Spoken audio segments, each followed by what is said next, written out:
एह्येहि हेरम्ब महेशपुत्र समस्तविघ्नौघविनाशदक्ष माङ्गल्यपूजां प्रथम प्रधान गृहाण पूजां भगवन् नमस्ते। नीलाम्बुजश्यामलकोमलाङ्गं सीतासमारोपितवामभागम् पाणौ महासायकचारुचापं नमामि रामं रघुवंशनाथम्। करारविन्देन पदारविन्दं मुखारविन्दे विनिवेशयन्तं वटस्य पत्रस्य पुटेशयानं बालं मुकुन्दं मनसा स्मरामि। मन्दारमालाकुलितालकायै कपालमालाङ्कितशेखराय दिव्याम्बरायै च दिगम्बराय नमः शिवायै च नमः शिवाय।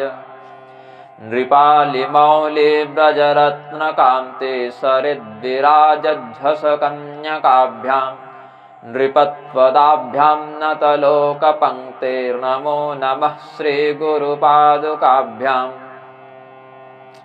यस्योदये चेह जगत्प्रबुध्यते प्रवर्तते चाखिलकर्मसिद्धये ब्रह्मेन्द्रनारायणरुद्रवन्दितः स नः सदा यक्षतु मङ्गलं रविः।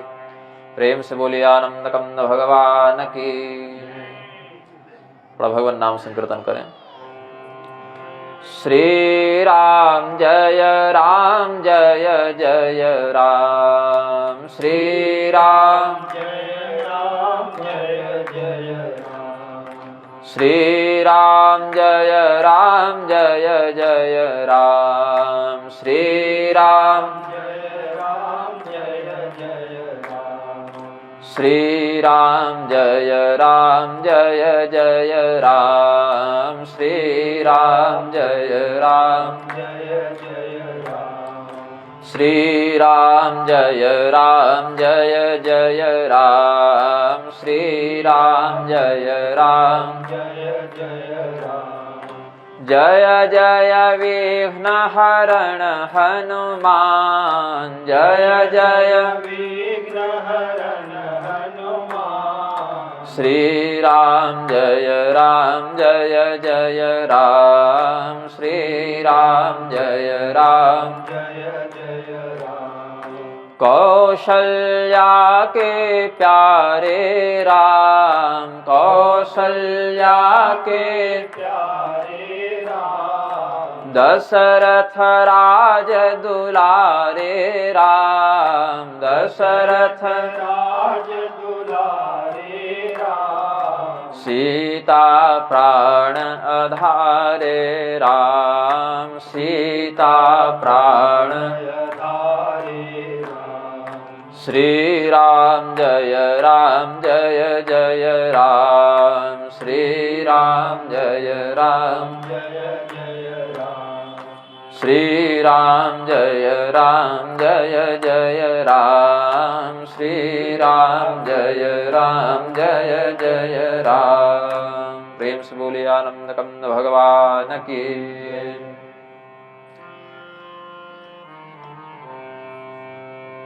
श्री सहित दिन करवंश भूषण काम बहु छवि सोहई।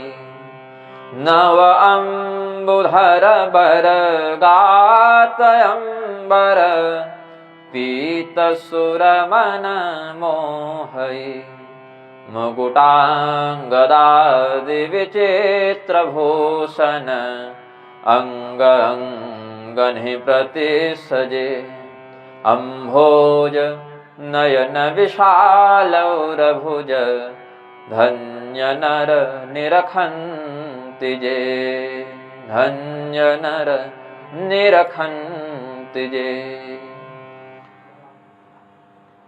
प्रधानता से जिसका वध करने के निमित्त भगवान का अवतार हुआ, उन रावण कुंभकर्ण अकंपन मेघनाद आदि का संहार करने के अनंतर अपनी विशाल कीर्ति का दिग दिगंत में अभिवर्धन करते हुए भगवान श्री रामचंद्र जी अपने पिता के वचनों का सम्मान पूरी निष्ठा के साथ स्थापित करते हुए 14 वर्षों के वनवास के अनंतर अयोध्या धाम में पुनः पधारे। योत्रावतिर्यशकलीकृत दैत्य कीर्तिर्योऽयं च भूसुरवरार्चित रम्यमूर्तिः तद्दर्शनोत्सुकधियाङ्कृत तृप्तिपूर्तिः सीतापतिर्जयति भूपति चक्रवर्ती। योत्रावतिर्यशकलीकृत दैत्य कीर्ति, जिन्होंने इस धराधाम पर मनुष्य के शरीर का आश्रय लेकर मानवीय स्वरूप में अवतार लेकर दैत्यों की जो कीर्ति थी उसको टुकड़े टुकड़े कर दिया। दैत्यों की कीर्ति क्या थी? बड़े बड़े देवता पराजित नहीं कर सके थे उस समय के दैत्यों को। ऐसे दैत्यों को भगवान के नेतृत्व में वानर भालुओं की सेना ने बड़ा उत्पात पूर्वक प्रताड़ित किया। जब अधर्म का आश्रय लेकर कोई व्यक्ति ऊपर उठता है तो अतिशीघ्र ऊपर उठ जाता है लोक दृष्टि में, लेकिन जब नीचे गिरता है तो एक सामान्य स्थिति में जहां वह पहले था वहां भी नहीं टिक पाता, अभी तो वहां से भी नीचे चला जाता है। अधर्म क्या करता है? अधर्म पहले व्यक्ति को बढ़ाता है, विकास की ओर ले जाता है, उन्नति की ओर, आर्थिक लाभ की ओर, पराक्रम की ओर ले जाता है, धीरे धीरे थोड़ा बहुत। उसके बाद वहां से जब पटकता है नीचे तो बड़ी चोट लगती है। कोई व्यक्ति जमीन पर चलता हुआ फिसल जाए तो कम चोट लगे, कोई व्यक्ति थोड़ी ऊंचाई से 2-4-5 फीट से नीचे गिर जाए तो थोड़ी और जोर चोट लगे, और कोई 10-20 तल्ले से गिर जाए तो, या कोई वहां से फेंक दे तो और भी अधिक हानि है, और भी अधिक क्षति है। अधर्म का आश्रय लेने वाले व्यक्ति को अधर्म सबसे पहले ऊपर की ओर उठाना शुरू करता है, ताकि जितनी ऊपर से यह गिरेगा उतनी जोर से इसे चोट लगेगी। लेकिन मुझे अधिक क्षति पहुंचाने के लिए मेरा किया गया अधर्म मुझे उठा रहा है, इस बात पर उस अधर्मी का ध्यान नहीं जाता। उसे तो लगता है कि मैं तो बड़ा सुंदर ऊपर उठ रहा हूं, लोगों के सामने मेरा धन बढ़ रहा है, मेरा पराक्रम बढ़ रहा है, मेरा जो रुतबा है वह बढ़ रहा है, मेरी प्रतिष्ठा बढ़ रही है। लेकिन वह यह नहीं समझ पाता कि जितनी शीघ्रता से हम ऊपर उठ रहे हैं उतनी ही शीघ्रता से, बल्कि उससे भी अधिक नीचे हम पटक दिए जाएंगे। धर्म क्या करता है? धर्म व्यक्ति को, धर्म एको ही निश्चल, धर्म व्यक्ति को तत्काल ऊपर नहीं उठाता, पहले उसकी निश्चलता को तैयार रखता है, उसकी नींव तैयार करता है ताकि ये हिले नहीं। हवा में दीवार नहीं बना सकते हम, उसके लिए मजबूत नींव की आवश्यकता है। धर्म सबसे पहले व्यक्ति की नींव मजबूत करता है, आचरणगत, धैर्यगत, सिद्धांतगत नींव को दृढ़ करता है। उसके ऊपर चाहे आप जितना भी निर्माण करें वह उसको सहन करने में समर्थ है। अधर्मी व्यक्ति की नींव बड़ी कमजोर होती है, इसीलिए उसका सारा निर्माण भर भरा कर नीचे गिर जाता है। अपने अवतार के प्रधान निमित्तोद्देश्य को पूर्ण करके, रावण आदि का वध करके भगवान ने राक्षसों की कीर्ति को टुकड़े टुकड़े कर दिया। विप्रजनों के द्वारा सुपूजित हुए, वंदित हुए। भगवान के इस स्वरूप को जो देखना चाहते हैं, ऐसे दिदृक्षु भक्तजनों के लिए भगवान कभी बाहर से बाह्य रूप में सगुणाकृति में, कभी अंदर से उनके हृदय में ही, जैसे सुतीक्ष्ण जी के हृदय में प्रकट हो गए, ध्रुव जी के हृदय में प्रकट हो गए थे, अपने स्वरूप को भक्त के हृदय में ही प्रकट कर देते हैं। जैसे हमें अगर अपना प्रतिबिंब देखना हो, ऐनक का, दर्पण का आश्रय लें और दर्पण में कई वर्षों से धूल जमी हुई हो तो वह दर्पण अपने मूल प्रतिबिंब को स्पष्टतया नहीं दिखाता, उस धूल को साफ करना पड़ता है। कहीं कोई पर्दा लगा हुआ है, वो पर्दा एक आवरण है, उस पर्दे के पीछे क्या है वह हम बाहर से नहीं देख सकते जब तक पर्दा लगा रहेगा। हमारा यह जो ईश्वरीय ज्ञान से जो भ्रमवशात वियोग हो गया है, इसमें 3 पर्दे हैं, 3 बाधक हैं, मल, विक्षेप और आवरण। मल क्या है? मोटे तौर पर स्थूल अज्ञान को मल कहते हैं। जैसे हमने एक पात्र देखा, एक लोटा देखा, एक थाली देखी, एक घड़ा देखा, उसमें बाहर से गंदगी लगी हुई है। हमने क्या किया? उस गंदगी को पानी इत्यादि से रगड़ के, राख से, सर्फ से, मिट्टी से, जल से, जैसे भी उपलब्ध बन पाए जो संसाधन, उनसे हमने उसे शुद्ध कर दिया, उसकी गंदगी को दूर कर दिया, उसको पुनः चमका दिया। इसमें बहुत परिश्रम नहीं लगा। मोटे तौर पर जो अज्ञान है उसके नाश में शिष्य को परिश्रम अधिक नहीं करना पड़ता। अपने विवेक से, अपने परिश्रम से, अपने अध्ययन से वह स्वयं अपने उस अज्ञान का नाश कर लेता है। ये मल है, इसका नाश शिष्य स्वयं कर लेता है। कुछ गंदगी ऐसी है जिसको मोटे तौर पर साफ नहीं किया जा सकता, उसके लिए विशेष परिश्रम की आवश्यकता है, उसके लिए विशेष मार्गदर्शन और अनुभव की आवश्यकता है। जैसे हमें चावल बनाना है, चावल में कंकड़ चुनना है, उसको ऐसे बाहर से धो दिए तो कंकड़ सारे नहीं जाते, 1-2 भले निकल जाएं, सारे कंकड़ नहीं जाते, उनको ध्यानपूर्वक चुनना पड़ता है। और कुछ विशेष प्रज्ञावान लोग चलने का प्रयोग कर देते हैं तो बहुत से कंकड़ उससे भी निकल जाते हैं, छोटे वाले। तो शास्त्र सिद्धांत रूपी चलनी से जब गुरु अपने शिष्य के मन में जो भ्रम जगह जगह व्याप्त हो गए हैं, सिद्धांत और भ्रम में जो मिलावट हो गई है, उसको या तो शास्त्र के सिद्धांत रूपी चलनी से चाल देते हैं, और थोड़ा बहुत जो कंकड़ और बच जाए चावल में तो अपने नेत्रों से खोज खोज कर, निरीक्षण कर करके उसको निकालते हैं। अपने शिष्य के मन में उत्पन्न होने वाले भ्रम, अज्ञान, संदेह का निवारण गुरुजन शास्त्र सिद्धांत की कसौटी पर कर देते हैं, और कुछ संदेह जो बच जाए उसको ध्यान से अपने मार्गदर्शन में दूर करते हैं। ये विक्षेप कहलाता है। मतलब मल रूपी अज्ञान का नाश शिष्य स्वयं कर लेता है, विक्षेप का नाश गुरु करता है। वह शिष्य अपने से नहीं कर सकता, उसके लिए गुरु की आवश्यकता पड़ती है। तीसरा है आवरण, अविद्या का आवरण। ये न शिष्य दूर करता है न गुरु दूर करते हैं, ये इष्ट दूर करता है। इष्ट का कार्य है आवरण को दूर करके, पर्दे को हटाकर अंदर के तत्व ज्ञान को बाहर प्रकट कर देना, प्रदर्शित कर देना। शिष्य, गुरु और इष्ट, ये तीनों जो हैं क्रमशः इन 3 अज्ञानों का नाश करते हैं, मल, विक्षेप और आवरण। मल का नाश शिष्य स्वयं करता है, विक्षेप का नाश गुरु करते हैं, और वह गुरु जिस इष्ट का उपदेश करें वह इष्ट आवरण का नाश करके अपने भक्त को, अपने साधक को मुक्त कर देता है। भगवान श्री रामचंद्र जी का दर्शन करने वाले लोग सबसे पहले तो अपने मल का नाश किए। जो मोटे तौर पर जो अज्ञान है, भ्रम है, अधर्म है, अपने अच्छे संस्कार से, सत्संगति से, भगवत चिंतन से उसको दूर किया। शास्त्रीय बातों में, भगवान की लीलाओं में जहां कुछ विक्षेप वाला भ्रम होने लगे, तो गरुड़ जी को भ्रम हुआ तो एक एक प्रश्न का समाधान किसने किया? काकभूषुंडी जी ने किया। वो गरुड़ जी के अपने से भ्रम नहीं गया।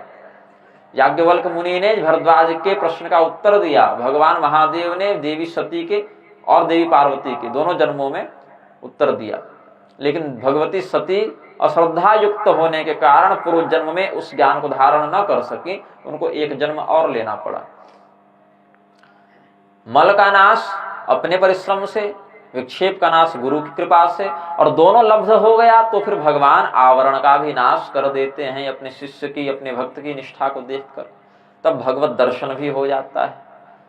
चाहे बाह्य रूप में भगवान के सगुण अवतार का दर्शन कर लें, या अपने हृदय में ही योग मार्ग से भगवान प्रकट कर दें, दोनों एक ही बात है।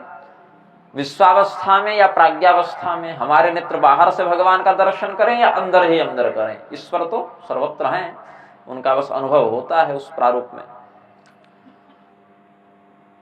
भगवान श्री रामचंद्र जी अयोध्या वापस लौटे। सभी लोगों से एक ही साथ, एक ही समय, उतने स्वरूप बनाकर भगवान मुलाकात करते हैं। भगवान श्री रामचंद्र जी जब अयोध्या से वनवास की ओर प्रस्थान कर रहे थे तो लोग ये नहीं कहे कि हमारे युवराज जा रहे हैं, कि हमारे राजा के पुत्र जा रहे हैं, हमारे होने वाले राजा जा रहे हैं, ये नहीं, हमारे राम जी जा रहे हैं, ये प्रेम था। हमारे आत्मीय संबंध भगवान से। हाँ, संबंध का आधार कुछ भी हो सकता है, कोई पिता के समान, कोई पुत्र के समान, कोई भाई के समान, कोई मित्र के समान व्यवहार कर रहा है भगवान से अपने भाव पर। कोई भगवान को कह रहा है कि मेरे पुत्र के समान भाव रखते हुए कि मेरे पुत्र जा रहे हैं, लेकिन सभी लोग अपना ही संबंध निजी रूप से भगवान से स्थापित करते थे। सबको लगा कि हमारे कोई अमूल्य निधि, कोई अमूल्य संपदा हमसे दूर जा रही है। और भगवान जब आए तो लोगों ने यह नहीं कहा कि अयोध्या के राजा आ गए, या युवराज आ गए, या दशरथ के पुत्र आ गए, भरत जी के भाई आ गए, ऐसा नहीं, हमारे राम आ गए। इसीलिए भगवान सबों से उनका आत्मीय संबंध प्रदर्शित करते हुए एक ही साथ उतने स्वरूपों में मिले, और सबको यही लगा कि भगवान केवल हमसे ही मिले सबसे पहले आकर। ये भगवान का विशिष्ट कारुण्य यहाँ पर प्रदर्शित हुआ है। अब भगवान श्री रामचंद्र जी वहां लाखों लोग उपस्थित हैं, जिस व्यक्ति से मिल रहे हैं वो व्यक्ति भगवान को दूसरे से मिलता हुआ नहीं देख रहा है। ये नहीं कि भगवान 1 लाख व्यक्ति से मिले तो उसने अपने राम जी को मिलते देखा, फिर देखा राम जी एक उससे मिल रहे हैं, उसके राम जी उससे मिल रहे हैं, ऐसा नहीं। सबों को केवल अपने राम का ही दर्शन हुआ। बाकी व्यक्तियों के साथ भगवान का जो मिलन हुआ, भेंट मुलाकात हुई, उसको दूसरे ने नहीं देखा, अपने। ये अनन्यता है ना, अन्य का दर्शन नहीं हुआ, अनन्यता हुई, हमारे किसी और के नहीं, या मैं किसी और का नहीं, मैं उनका। ये जो अनन्यारह प्रकाशन किया भगवान ने, ये भक्त को बहुत विशिष्ट तपश्चर्या विशिष्ट शरणागति के बाद ही प्राप्त होता है। भगवती सीता जी से भगवान श्री रामचंद्र जी का 3 बार वियोग वर्णन किया शास्त्रकारों ने, और तीनों वियोग हमें उपदिष्ट करने के लिए किया। विश्लेष कहते हैं इसको वैष्णव संप्रदायों में। स्वकृपा प्रकाशनार्थम प्रथम विश्लेष, पारतंत्र प्रकाशनार्थम द्वितीय विश्लेष, अनन्यार्ह प्रकाशनार्थम तृतीय विश्लेष। 3 विश्लेष हैं। जब प्रथम बार रावण ने भगवती सीता जी का हरण किया तो प्रथम विश्लेष हुआ। क्यों? स्वकृपा प्रकाशनार्थम। रावण के अधीन जितनी राक्षसियां थीं, रावण ने कह रखा था कि सीता के मन में किसी प्रकार हमारे प्रति प्रेम इत्यादि का उदय करा दो, चाहे प्रलोभन दे के, चाहे डरा धमका के, या तो भय से या तो लोभ से सीता हमें स्वीकार कर ले, ये रावण ने कह रखा था। और राक्षसियां उसी राजाज्ञा का पालन करते हुए रावण के निर्देश के अनुसार सीता जी को विभिन्न प्रकार से प्रताड़ित करती रहती थी। केवल एक त्रिजटा जो थी वो केवल भगवत भक्त होने से सीता जी के पक्षधर थी। भगवान जो कृपा किए वो विशिष्ट प्रकार की अलग कृपा होगी। सीता जी जो कृपा की वो कैसे की? जब भगवान हनुमान जी ने देखा, करहि विचार करो का भाई, विचार कर रहे थे ना, तरुपल्लव महरहा लुकाई। तो हनुमान जी जब विचार कर रहे थे कि भगवती का दर्शन हो गया, रावण इत्यादि आ ही रहे हैं, अब मुझे क्या करना चाहिए, कैसे आगे कर्तव्य करना चाहिए, वृक्ष में छिप गए भगवान हनुमान जी, पत्तों में छिप गए उस समय देखने के लिए कि आगे क्या हो रहा है यहाँ पर, पहले सारा विषय में समझ लूं, रावण का क्या व्यवहार है, भगवती की क्या प्रतिक्रिया है, किस समय क्या करना है, इसका विचार कर लूं, नीति योजना बना लूं। तो उन्होंने देखा रावण के निर्देश पर राक्षसियों ने सीता जी को बहुत डराया है, धमकाया है। गोस्वामी जी ने तो उतना वर्णन नहीं किया, वाल्मीकि जी ने किया है। ऐसे इसको मारकर खा जाओ, इसको यहाँ काटो, इसको ऐसे मारो, ऐसे प्रताड़ित करो, बहुत दुर्वचन कहे भगवती को। हनुमान जी के मन में बड़ा क्रोध हुआ, बोले अभी तो नहीं, लेकिन एक बार भगवान अपने लीला के उद्देश्य को पूर्ण कर ले, रावण इत्यादि मर जाए, बड़ा वाला काम निपट जाए, तब ये सबको पकड़ पकड़ के हिसाब लूंगा मैं, इनके दुर्वचनों का सबको मारूंगा, प्राण तो नहीं लूंगा हाथ पर, लेकिन सबके तोड़ेंगे हम। इसी हाथ से, इसी पैर से, इसी जिह्वा से भगवती सीता जी के प्रति दुर्वचन का प्रयोग कर रही हैं, डरा धमका रही हैं। तो रावण के वध के बाद जब भगवान श्री रामचंद्र जी ने हनुमान जी को आदेश दिया कि तुम तो जानते हो सीता कहाँ है, तुम मिलकर आए हो अशोक वाटिका में, तो तुम जाओ और सम्मान पूर्वक उनको यहाँ ले आओ। हनुमान जी सीता जी को लेने के लिए गए, रावण के वध का समाचार सुनाने के लिए गए। यद्यपि श्री राम दल में जो हर्ष घोष हो रहा था, भगवान की विजय की जो जय जयकार हो रही थी, उससे सीता जी तो जान ही गई थी कि रावण अब मर चुका, रावण का वध हो गया। लेकिन एक औपचारिक सूचना मिलनी चाहिए पुष्टि के निमित्त कि ये कोई माया तो नहीं, पुष्टि के निमित्त। तो हनुमान जी के मुख से भगवती सीता ने जब रावण के वध का वृत्तांत सुना तो अनंत सुख को प्राप्त किया। उस सुख की कोई सीमा नहीं, वह सुख अनंत है। हनुमान जी ने राक्षसियों की ओर देखा, कौन कौन भगवती के प्रति क्या क्या कह रहे थे, सब स्मरण हो आया उनकी ओर। उनको दंडित करने की इच्छा से हनुमान जी झपटे तो भगवती सीता जी ने रोक दिया, कहा कि कोई ऐसा व्यक्ति नहीं जो सर्वथा निर्दोष हो। हर व्यक्ति किसी न किसी काल में लोभ से, काम से, क्रोध से, मोह से, अहंकार से, किसी न किसी कारण से हर व्यक्ति कभी न कभी कोई अपराध करता ही करता है। और ये राक्षसियां तो रावण की आज्ञा के वशीभूत थी। राजा ने जैसा इसको आदेश दिया, जैसा निर्देश दिया, उनकी दासियां हैं तो वैसा काम इन्होंने कर दिया। इसीलिए हनुमान, हम अपने मन में इनके प्रति कोई दुर्भावना, कोई क्रोध, कोई वैर भाव नहीं रखते। तुम भी मत रखो। स्वकृपा प्रकाशनार्थम, ये उनकी अहेतु की कृपा है कि अपने ऐसे शत्रुओं पर जो भगवान से वियोग करवा के इनको पर पुरुष के प्रति प्रेरित कर रही हैं, ऐसी राक्षसियों के प्रति भी सीता जी ने अहेतु की करुणा का व्यवहार किया। ये पहला विश्लेष, ये सिद्ध करने के लिए। दूसरा, जब भगवान श्री रामचंद्र जी ने भगवती सीता को द्वितीय वनवास दिया गर्भवती अवस्था में, तो क्यों? पारतंत्र प्रकाशनार्थम। यहां भगवती ने सिद्ध किया माया और ब्रह्म के मध्य जो संबंध है उसमें माया ब्रह्म के अधीन है। माया ब्रह्म के निर्देश का पालन करती है, उसकी अपनी इच्छा नहीं होती। वो ब्रह्म की इच्छा से सक्रिय होकर क्रियाकलापों में प्रवृत्त होती है। पारतंत्र प्रकाशनार्थम, माया ब्रह्म के अधीन है। इस परतंत्रता को दिखाने के लिए माया के ऊपर ब्रह्म का आधिपत्य है, इसको दिखाने के लिए द्वितीय विश्लेष हुआ। और तृतीय क्या? जैसे सूर्य और उसका प्रकाश भिन्न नहीं किए जा सकते, दूध से उसकी सफेदी शुभ्रता को भिन्न नहीं कर सकते। यदि कर दिया किसी माध्यम से तो फिर वह दुग्ध दुग्ध नहीं रहेगा। दुग्ध अपने मूल रूप में रहे तो शुभ्र ही रहेगा। बर्फ से, हिम से उसकी शीतलता को दूर नहीं कर सकते, अग्नि से उसकी दाहिका शक्ति को दूर नहीं कर सकते। वैसे ही श्री सीता रामचंद्र जी को एक दूसरे से दूर नहीं किया जा सकता, ये अनन्यता है। इसीलिए कहा भगवान श्री राघव के अतिरिक्त हमने किसी का चिंतन न किया हो तो पृथ्वी हमें अपने में समाहित कर लें। ये अनन्यता सिद्ध करने के लिए अनन्यार्ह प्रकाशनार्थ भगवती सीता जी का तीसरा विश्लेषण हुआ। तो बाहर से देखने से तो भगवान से बार बार वियोग हो रहा है, संयोग हो रहा है, यह देखने को मिलता है। लेकिन तत्वदृष्टि के सिद्ध आचार्य गणों ने कहा नहीं, ये अनन्यार्ह प्रकाशनार्थ भगवती ने लीला की है, ताकि हम जीव ये समझ सकें, इस प्रणाली को समझ सकें, इन विश्लेष आकार त्रय को हम समझ सकें।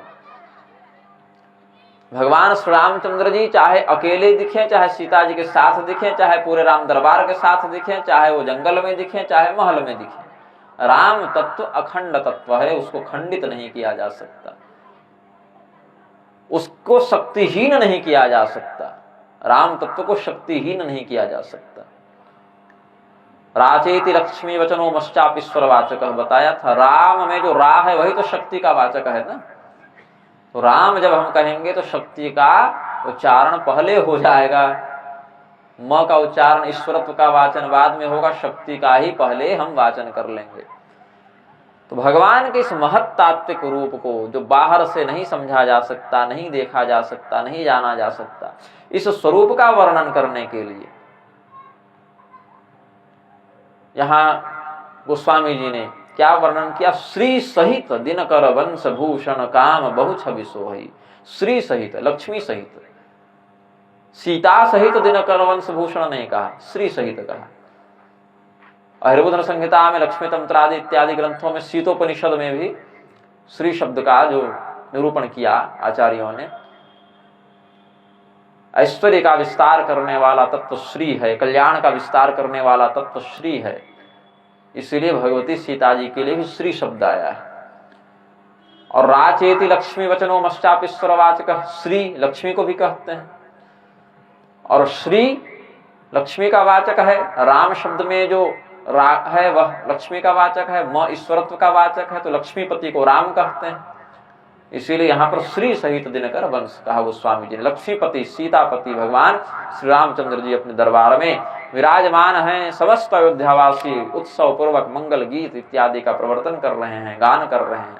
उसी समय बंदीगणों का रूप धारण करके, बंदीगण मतलब जेल में कैद नहीं, बंदीगण एक विशिष्ट समुदाय का नाम है जो राज दरबारों में राजा की स्तुति किया करते थे। तो उनका स्वरूप धारण करके चारों वेद पहुंचे। वेदों ने 4 बंदीगणों का रूप धारण किया और भगवान की तात्विक स्तुति करने का विचार किया।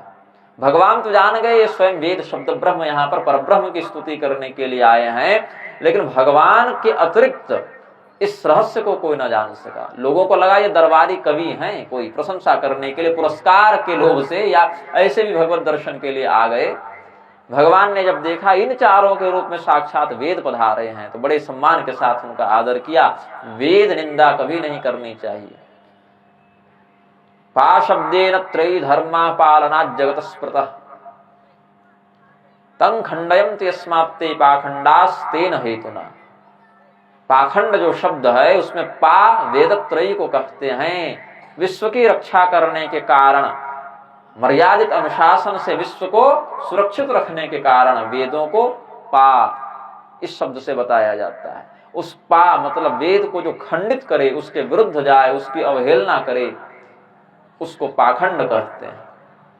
तो भगवान ने जब वेदों को देखा बड़े प्रसन्न हुए, बड़ा सम्मान किया। फिर वेदों ने भगवान की स्तुति करना प्रारंभ किया है, जिस पर हम व्याख्यान करेंगे।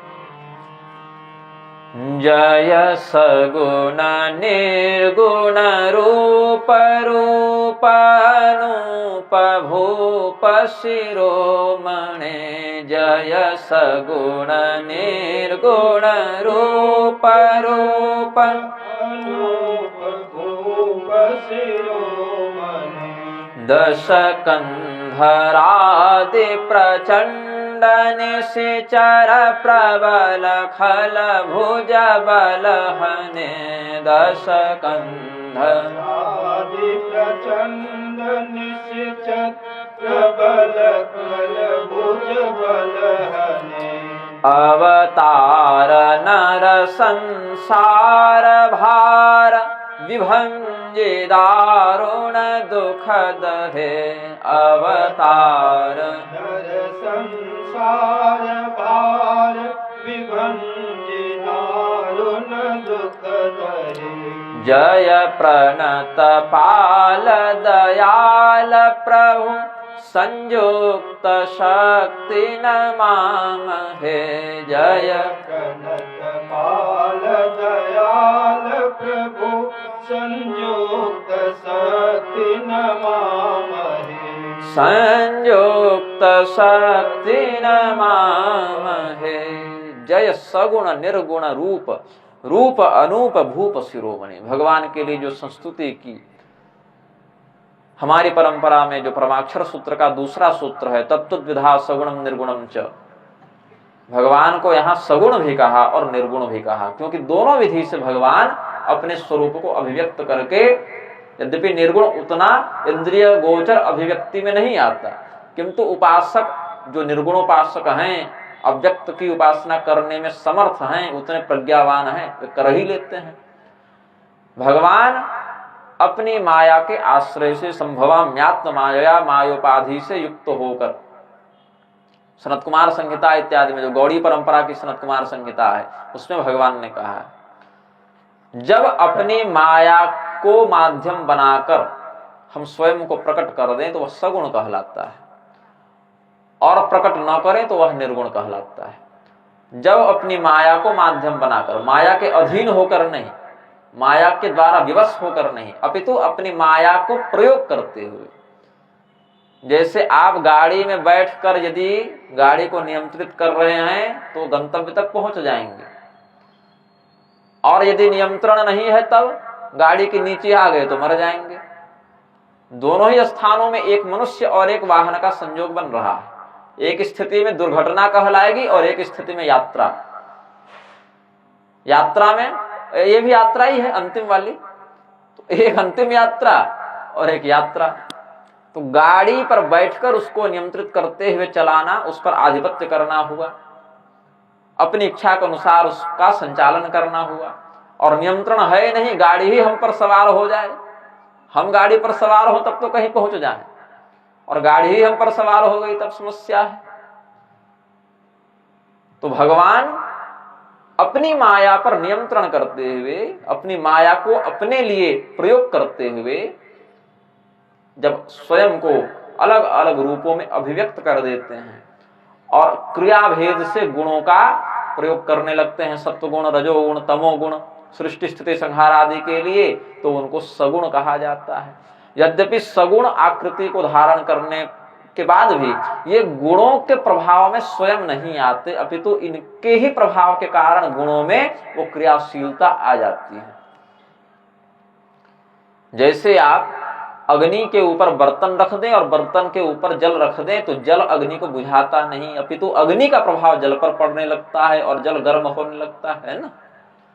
जल को किसी पात्र में रख दें, बर्तन में रखकर आग पर चढ़ा दें, तो वह जल अग्नि पर हावी नहीं हो सकता, अग्नि को बुझा नहीं सकता, अपितु अग्नि के ही ताप से वह जल स्वयं अपनी शीतलता को छोड़कर अग्नि के गुण को ग्रहण करके गर्म होने लगेगा। ये उल्टी बात है कि नहीं? जल अपनी शीतलता को छोड़कर अग्नि के प्रभाव में आकर गर्म हो जाए, तो हाँ इस स्थिति में हो सकता है। और वो बर्तन हटा दो तो जल ही अग्नि के ऊपर हावी होकर उसे ही ठंडा कर देगा। एक दूसरे के गुणों का समन्वय हुआ कि नहीं हुआ? उसी प्रकार से भगवान उन गुणों के द्वारा स्वयं प्रभावित नहीं होते, अपितु भगवान ही सगुण रूप में भी उन गुणों को अपने प्रभाव से सक्रिय करते हुए अपने कार्य को सिद्ध कर लेते हैं। इसीलिए वेदों ने कहा जय सगुण निर्गुण रूप, रूप अनूप भूप शिरोमणि। अतुल्य अनिर्वचनीय स्वरूप आपका है प्रभु, भूप शिरोमणि। पृथ्वी का पालन करने वाले को भूप कहते हैं या भूपति कहते हैं। जितने भी लोग पृथ्वी का पालन करते हैं, क्या वास्तव में पालन कर पाते हैं? नहीं, मर जाते हैं, शरीर छूट जाता है, पृथ्वी यहीं रह जाती है। जितने भी लोग पृथ्वीपति भूपति हुए, वे वास्तव में क्या पृथ्वी की रक्षा कर सके? नहीं, वो अपनी रक्षा नहीं कर सके, समय पर दिवंगत हो गए। वास्तव में पृथ्वी की रक्षा तो भगवान ही करते हैं, क्योंकि पृथ्वी देवी पर जब जब संकट आया, पृथ्वी किसी राजा के पास नहीं गई, जिसके पास गई वही तो वास्तव में पृथ्वी का रक्षक है। हम स्वयं को कह दे मैं भूप हूं, भूपति हूं, पृथ्वी की रक्षा करने वाला हूं, तो ये तो मेरा भ्रम हुआ ना। क्या पृथ्वी मुझे अपना रक्षक समझ रही है? नहीं समझती।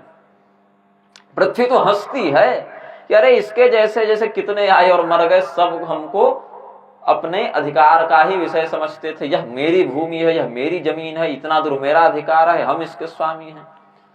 10 साल के बाद कोई और आकर कहेगा मैं इसका स्वामी हूं। 10 साल पहले कोई और कहता था कि मैं इसका स्वामी हूं, और पृथ्वी देवी यह सुनकर हंसती है।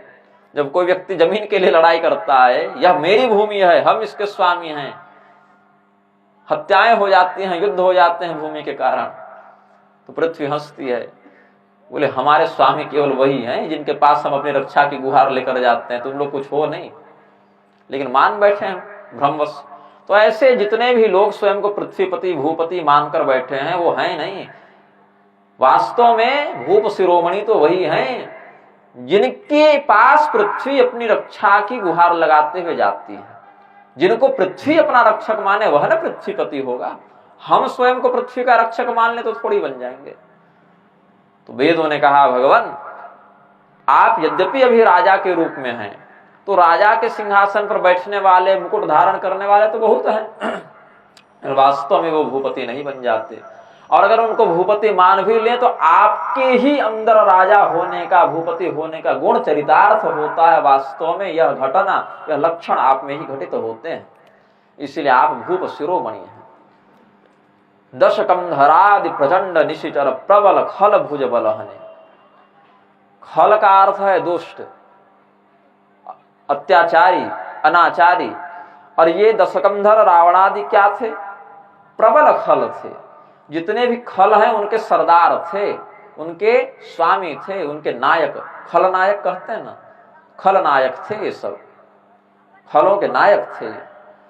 जो खल है वह तो केवल अपने आस पड़ोस को कष्ट देता है, ये तो त्रिलोकी को कंपायमान करते रहते थे। आपने अपने भुज बल से, अपने पराक्रम बल से इनका संहार किया। भगवान के भुजा कौन है? बाहुराजन्यः कृतः। भगवान का जब विश्वरूप वर्णित करेंगे, विराट रूप वर्णित करेंगे तो कहेंगे क्षत्रिय भगवान की भुजाएं हैं। और भगवान ने अपने भुजाओं के बल से रावण आदि का संहार किया। भगवान अभी रघुवंश में है, क्षत्रिय कुल में है, राजा के रूप में है ना, क्षत्रिय सूर्यवंशी भगवान अभी आए इस अवतार में।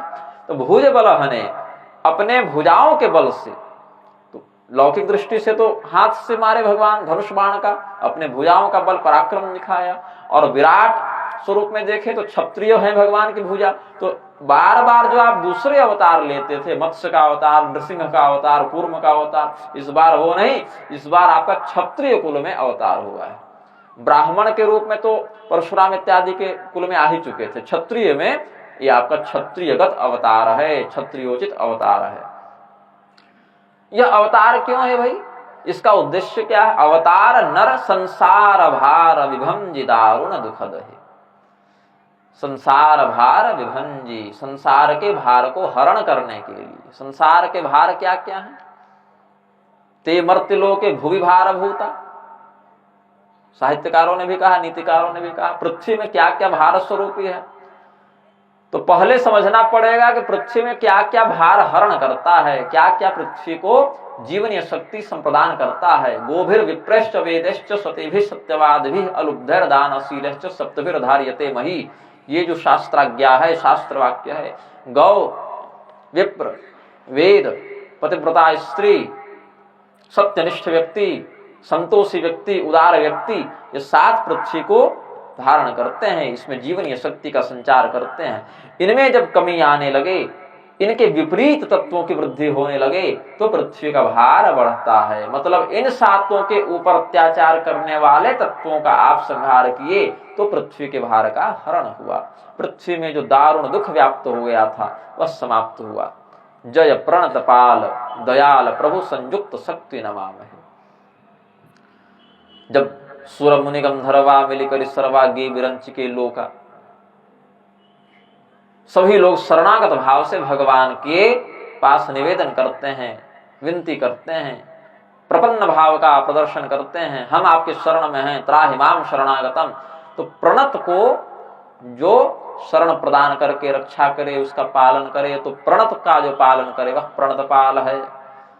भगवान को यहाँ प्रणतपाल कहा कि जो आपके समक्ष शरणागत भाव से प्रस्तुत होते हैं, आप उनकी रक्षा करते हैं। भगवान ने दो प्रतिज्ञाएं की, आचार्यगण कहते हैं। एक तो सागर के तट पर भगवान ने प्रतिज्ञा की, एक प्रतिज्ञा समर क्षेत्र में की। सागर तट पर क्या प्रतिज्ञा की? भगवान श्री रामचंद्र जी के रूप में प्रतिज्ञा की। शक्रदेव प्रपन्नाय तवास्मि इति याचते अभयं सर्वभूतेभ्यो ददाम्येतद् व्रतं मम। एक बार, बार बार नहीं, एक बार निष्ठा पूर्वक हृदय में प्रपन्नता का भाव रखकर मैं आपका हूं ऐसा जो कह दे, शक्रदेव प्रपन्नाय तवास्मि इति याचते, भगवान के पास जाकर याचना करे मैं आपका हूं, एक बार ऐसा निष्ठा पूर्वक व्यक्ति कह दे। बार बार भगवान को याद दिलाने की आवश्यकता नहीं कि प्रभु मैं आपका हूं जरा ध्यान दीजिएगा, मैं आपका हूं जरा ध्यान दीजिएगा, नहीं। एक बार सकृत, एक बार प्रपन्नता का भाव धारण करके हृदय से भगवान के प्रति निवेदन कर देना है कि प्रभु हम आपके हैं। भगवान वहीं पर स्मरण कर लिया, हाँ ये मेरा है। अभयं सर्वभूतेभ्यो ददाम्येतद् व्रतं मम। और भगवान ने जिसको अभय दे दिया, अभयता प्रदान कर दी, उसको फिर किसी अन्य तत्व का भय नहीं हो सकता। निमि योगीश्वर संवाद में भी, भागवत में भी कहा, अभय तो वही है जो भगवान की शरण में है। भगवान के चरणों से जो रहित है, वास्तव में भय उसी के लिए व्याप्त होता है। तो भगवान ने कहा जो एक बार निष्ठापूर्वक कह तो दे कि मैं आपका हूं, फिर देखना सभी प्राणियों से मैं इसको निर्भय कर देता हूं, यह मेरा व्रत है। ये सागर तट पर भगवान ने प्रतिज्ञा की। और समर क्षेत्र में प्रतिज्ञा की, सर्वधर्मान परित्यज्य मामेकं शरणं व्रज अहं त्वा सर्व पापेभ्यो मोक्षयिष्यामि मा शुचः। ये भगवान ने जितने भी प्रकार के लौकिक धर्मानुबंध हैं, इनका परित्याग करके भागवत धर्मनिष्ठ होकर जो भगवान के प्रति अपनी शरणागति सिद्ध कर दे, तो भगवान उसके समस्त कर्म प्रारब्ध को भस्मीभूत कर देते हैं, सभी प्रकार के पापों से मुक्त कर देते हैं, पवित्र कर देते हैं, मुक्त कर देते हैं। ये दो प्रतिज्ञाएं भगवान की। तो प्रणतपाल, अपने भक्तों के ऊपर, शरणागतों के ऊपर पालनात्मक भाव रखने के कारण भगवान प्रणतपाल हैं। ऐसे श्री रामचंद्र जी संयुक्त शक्ति नमामहे, अपनी शक्ति भगवती सीता जी के साथ, जानकी जी के साथ जो विराजमान हैं, शक्ति के साथ आपको हम प्रणाम करते हैं। ये वेदों ने भाव व्यक्त किया। फिर कहते हैं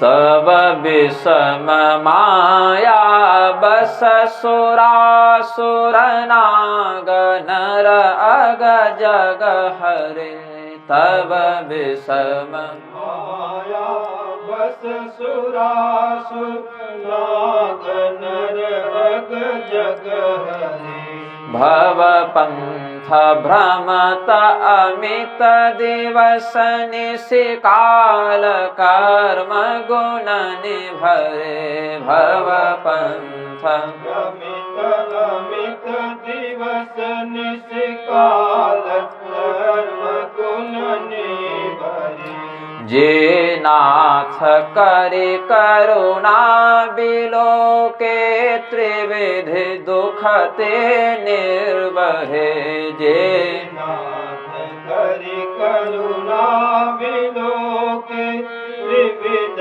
दुख ते निर्वहे, भव खेद छेदन दक्ष हम कहूँ रक्ष राम नमामहे, भव खेद छेदन दक्ष हम कहूँ रक्ष राम नमामहे, कहूँ रक्ष राम नमामहे। क्या कहते हैं? तब विषम माया वस सुरासुर नाग नर अग जग हरे। आपकी माया विषम है, सम नहीं है, विषम है, उल्टी सीधी है। हम आसानी से इससे पार नहीं पा सकते, चाहे हम कितनी भी योनियां बदलते रहे, मनुष्य बन जाए, नर बन जाए, देवता बन जाए, नाग बन जाए, पशु पक्षी। अग कहते हैं वृक्षों को, न गच्छति, चलते फिरते नहीं वृक्ष, इसलिए अग कह दिया उनको।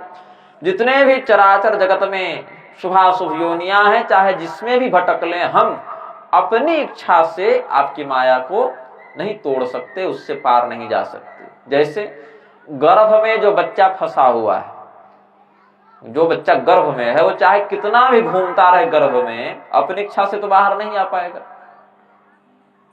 तो उसी प्रकार से इस जगत में फंसा हुआ जो जीव है, वह कर्म प्रारब्ध के आधार पर जितनी योनियों में भटकता रहे, अपने इच्छा से, अपने पौरुष से बाहर माया का आवरण तोड़कर नहीं जा सकता। वो भगवान की कृपा होगी तब वो संभव है, अपने से नहीं। ज्ञानी भी हो जाए तो अपने से नहीं। ज्ञानिनाम अपि चेतांशी देवी भगवती हिसा बलादा कृष्य मोहाय महामाया प्रयक्षति। क्या कहते हैं? ज्ञानी व्यक्ति को भी भगवती महामाया बलपूर्वक आकर्षित करके अपने माया में फंसाकर उसको मोहित किए रखती हैं। बोले इससे बचें कैसे? इससे बचने का मार्ग दैवी हेषा गुणमयी मम माया दुरत्यया मामे वये प्रपद्यन्ते माया में तांतरंति। ये कहा। जेल में सुरक्षा करने वाले सैनिक भी रहते हैं, सिपाही पहरेदार भी रहते हैं, कैदी भी रहते हैं। दोनों जेल में ही रह रहे हैं। निवास स्थान जेल ही बताएंगे ना। जेल में जेलर भी रह रहा है, जेल में कैदी भी रह रहा है, लेकिन कैदी परतंत्र है, जेलर परतंत्र नहीं है, जबकि रह वही रहे हैं दोनों। वहां का जो पहरेदार सिपाही है वो परतंत्र नहीं है, कैदी परतंत्र है। ये जो भगवान की दैवी माया है, त्रिगुणात्मिका माया है, वो दुरत्यया है, उसको जीत पाना, उस पर नियंत्रण कर पाना बड़ा कठिन है। भगवान ने कहा मामे वै प्रपद्यन्ते माया मेताम तरन्ते, जो मेरी ही शरण में रहे वह व्यक्ति इस माया को पार कर सकता है। मतलब कैदी बनकर नहीं, जेलर बनकर रहना है। और जेलर हैं भगवान, मायापति हैं भगवान। हम उनके भक्त बन जाएं, उनके शरणागत बन जाएं, तो उसी जेल में जहां हम फंसे थे हमारी बहाली हो जाएगी सिपाही में, तो फिर हम भी भगवान के अनुचर कहलाएंगे, भगवान के पार्षद कहलाएंगे। उस व्यवस्था में भगवान हमें कर्मचारी के रूप में, सेवक के रूप में रख लेंगे। तप विषम माया बस सुरासुर भव पंथ भ्रमित अमित दिवस निशिकाल कर्म गुणनि भरे। ये नहीं कि 10 साल 20 साल 30 साल से भटक रहे, नहीं, पता नहीं कब से भटक रहे हैं। त्रिविध काल में भटक रहे हैं, भूतकाल, वर्तमान काल, भविष्य काल। जो कर्म हमने किया था उसका फल मिल रहा है, जो कर्म हम कर रहे हैं उसका फल मिलेगा। ये चक्र चल रहा है। तीनों गुणों में फंसे हुए हैं, सत्व गुण, रजोगुण, तमोगुण। जब सत्वगुण परक कर्म करते हैं, उत्तम कर्म करते हैं, तो ऊर्ध्वं गच्छन्ति सत्वस्था, स्वर्ग लोक, महः जनः तपः सत्यम इत्यादि लोकों की प्राप्ति हो जाती है। वहां अपने सुख का उपभोग करके फिर यहीं गिर जाते हैं। मध्यम श्रेणी के राजसी स्वार्थपरक कर्म को करें तो मध्य तिष्ठन्ति राजसा, इसी पृथ्वी पर नानाविध योनियों में भटकते रह जाते हैं। मनुष्य में ही भटकते रह जाते हैं, अलग अलग शरीरों में। जघन्य गुण वृत्तिस्था अधोगच्छन्ति तामसा, और यदि हमने कोई जघन्य क्रूर कृत्य कर दिया, तामसिक कृत्य कर दिया, तो पशु पक्षी तिर्यक सर्प कुत्ता बिल्ली गधा घोड़ा इत्यादि योनियों में भ्रमण करते रहते हैं, लेकिन छूटते नहीं। तीनों गुणों के आश्रय से चाहे जो कर्म कर लो, अच्छा करो या बुरा करो, पुण्य करो या पाप करो, स्वर्ग जाओ या नरक जाओ, अपने सुख और दुख को भोगने के लिए, भोग चुकने के बाद भी कहीं फंसे रहना है, निकलना नहीं है। बोले कर्म में भी फंसे रह जाता है। कर्म के भी कई प्रकार हैं। यदि आप भाव भेद देखें तो कर्म के 2 प्रकार हैं, सकाम कर्म और निष्काम कर्म, भाव भेद से। और अगर काल भेद से देखें तो कर्म के 3 प्रकार होते हैं, संचित, प्रारब्ध और क्रियमाण। क्रियमाण कर्म जो हम अभी कर रहे हैं, पैसा हम कमा रहे हैं तो क्रियमाण कर्म हो गया। वही पैसा हम बैंक में जमा कर दिए, वही कर्म हमारा प्रारब्ध के रूप में जमा हो गया, तो संचित कहलाएगा। और वही पैसा जो बैंक में जमा किए, समयानुसार उसका उपभोग करने लगे निकाल निकाल कर, जो संचित कर्म हो गया हमारा, जो जमा रह गया, उसको जब भोगने लगे तो वह भाग्य कहलाया, वह प्रारब्ध कहलाया, वह नियति का स्वरूप धारण कर लेता है। लोग पूछते हैं ना कि कर्म बड़ा है कि भाग्य बड़ा है। भाग्य पर घटनाएं घटित होती हैं कि कर्म से वह घटती है। भाग्य कर्म का ही एक प्रकार है। कर्म के 3 प्रकारों में तीसरा प्रकार भाग्य ही है। जैसे कोई व्यक्ति मेरे पास आकर पूछे कि आप सेव खाना पसंद करेंगे कि फलाहार करेंगे, तो सेव तो फल का ही एक प्रकार है ना। मैं सेव खाऊं तो भी फलाहार ही तो कहलाएगा। लोग कहेंगे आप भोजन करेंगे कि दाल चावल खाएंगे, एक ही बात है। दाल चावल खाना भी तो भोजन ही करना होगा। तो भाग्य भी कर्म का ही एक प्रकार है। वह कर्म जो हम कर चुके थे और जिसका फल अभी तक हमें प्राप्त नहीं हुआ है, वह जब प्राप्त होने लग जाता है तो भाग्य या प्रारब्ध कहलाता है। हमने जो फसल लगाई वो हमारा कर्म था, और वही कर्म जब फलित होने लगा, फल के रूप में हमें प्राप्त होने लगा, तो वही भाग्य कहलाया। समझ रहे हैं कुछ? हाँ। तो क्या कहा? काल कर्म गुणनि भरे, जो त्रिविध काल हैं। अच्छा, परिणाम भेद से 4 प्रकार हुए कर्म के, पुण्य पाप, पुण्य पाप मिश्रित और पुण्य पाप रहित।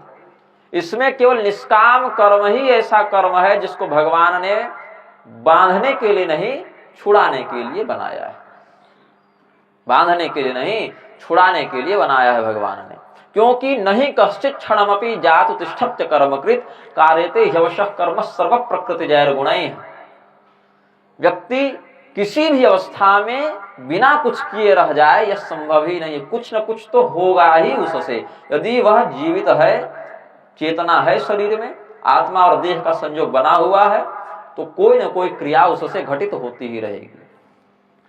और जब कोई न कोई क्रिया घटित होती ही रहेगी तो कर्म प्रारब्ध भी बनता रहेगा। तो फिर निकलेगा कैसे, मुक्त होगा कैसे? तो भगवान ने कहा स्वयं को उस कर्म के फल की लालसा से मुक्त कर लो, क्योंकि कर्म से तो मुक्त कर नहीं सकते, तो फल की लालसा से मुक्त कर लो, निष्काम हो जाओ। हमें चाहिए ही नहीं है भाई, चाहे 1 करोड़ की बात हो, चाहे 10 पैसे की बात, हमें चाहिए ही नहीं।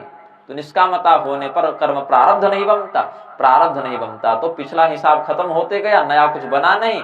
एक समय न पाप है न पुण्य है, तो वह वहीं से मुक्त हो गया। पुण्य करते रहेगा तो स्वर्ग जाएगा, पाप करते रहेगा नरक जाएगा। पुण्य और पाप दोनों ही बनना बंद हो गया निष्कामता के कारण, और पिछला किया भोग कर खत्म कर चुके। अथवा प्रपत्ति के कारण क्षीयन्ते चास्य कर्माणि तस्मिन् दृष्टे परावरे। तो ऐसे जीव का जिसका पुण्य पाप कुछ भी नहीं, उसका खाता भगवान बंद कर देते हैं, बोले अब इसको मुक्त कर दो। ऐसे नहीं, फिर हम अपनी ओर शिक्षा कर लें तो भी संभव नहीं। जब जीव इस प्रकार से नष्कर्म सिद्धि का प्रयत्न करता है तो जे नाथ करी करुणा विलोके त्रिविध दुखते निर्वहे। दैहिक, दैविक, भौतिक आदि, आध्यात्मिक आदि जो कष्ट हैं, दैहिक, दैविक, भौतिक, 3 जो हैं, वो भगवान की करुणामयी दृष्टि के माध्यम से शमित हो जाते हैं, उपसंहृत हो जाते हैं। ऐसे सांसारिक कष्टों का जो जाल बुना गया है माया के द्वारा, जिस जाल में, मकड़ी के जाल में जैसे कीड़े फंस जाते हैं, चाह कर भी नहीं निकल सकते, वैसे ही माया रचित इस भव जाल में जो हम फंसे जीव हैं, उन पर करुणा करके उनको काटने में, वहां से जाल को काट कर निकालने में कुशल श्री रामचंद्र जी को हम प्रणाम करते हैं। ये वेदों ने दूसरा भाव व्यक्त किया।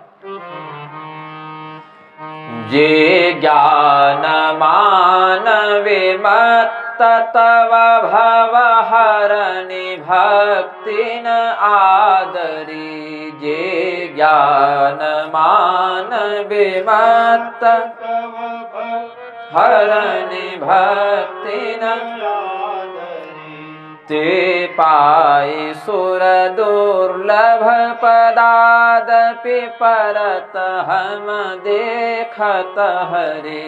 ते पाई सुर दुर्लभ पदादपि परत हम देखत हरि। विश्वास करि सब आस परिहरिदास तब जे होई रहे। विश्वास करि सब आस परिहरिदास तब जे होई रहे। जपि नाम तब बिनु श्रम तरहि भवनाथ सो सम राम है। जपि नाम तब बिनु श्रम तरहि भवनाथ सो सम राम है। बहुत से ऐसे लोग हैं जिनको अपने ज्ञान का अभिमान हो जाता है प्रभु कि हम बहुत पढ़ लिए, बहुत शास्त्र हमने जान लिए, बहुत सिद्धांत सूत्रों का हमने ज्ञान प्राप्त कर लिया। बड़े बड़े नैयायिक, मीमांसक, वेदांती, दार्शनिक, सब तगड़े दिग्गज आचार्य, सब शास्त्रार्थ में अत्यंत निपुण। जब ज्ञान के बहुत विशाल समूह के अधिपति बन जाते हैं वहां तक तो ठीक है, लेकिन यदि भक्ति नहीं रही तो वह ज्ञान क्या हो जाता है, उनके लिए भार रूप हो जाता है। हमने बताया ना, भक्ति विरहित व्यक्ति का ज्ञान भी निरर्थक ही माना जाता है। क्यों वह ज्ञान निरर्थक है? उस ज्ञान का जो संपूर्ण फल प्राप्त होना चाहिए वह भक्ति के ही रूप में परिणत होता है। संपूर्ण ज्ञान तत्व का जो परिणाम है वह भक्ति के रूप में ही दिखना चाहिए। यदि नहीं दिखता तो वह ज्ञान अपूर्ण कहलाता है, निरर्थक कहलाता है। चतुर्विधा भजन्ते मां जनाः सुकृतिनोऽर्जुन आर्तो जिज्ञासुरर्थार्थी ज्ञानी च भरतर्षभ। 4 प्रकार से लोग भगवान का भजन करते हैं। आर्त भक्त, भगवान बड़ा कष्ट है, इस कष्ट को दूर करें, इस भाव से कुछ लोग भगवान की आराधना करते हैं। फिर कष्ट इत्यादि समाप्त हो गया तो तरह तरह की इच्छाएं जागृत हुई। भगवान ये हो, नौकरी लग जाए, पुत्र हो जाए, बेटी का विवाह हो जाए, ये सब, तो अर्थार्थी भक्त हो गया वह।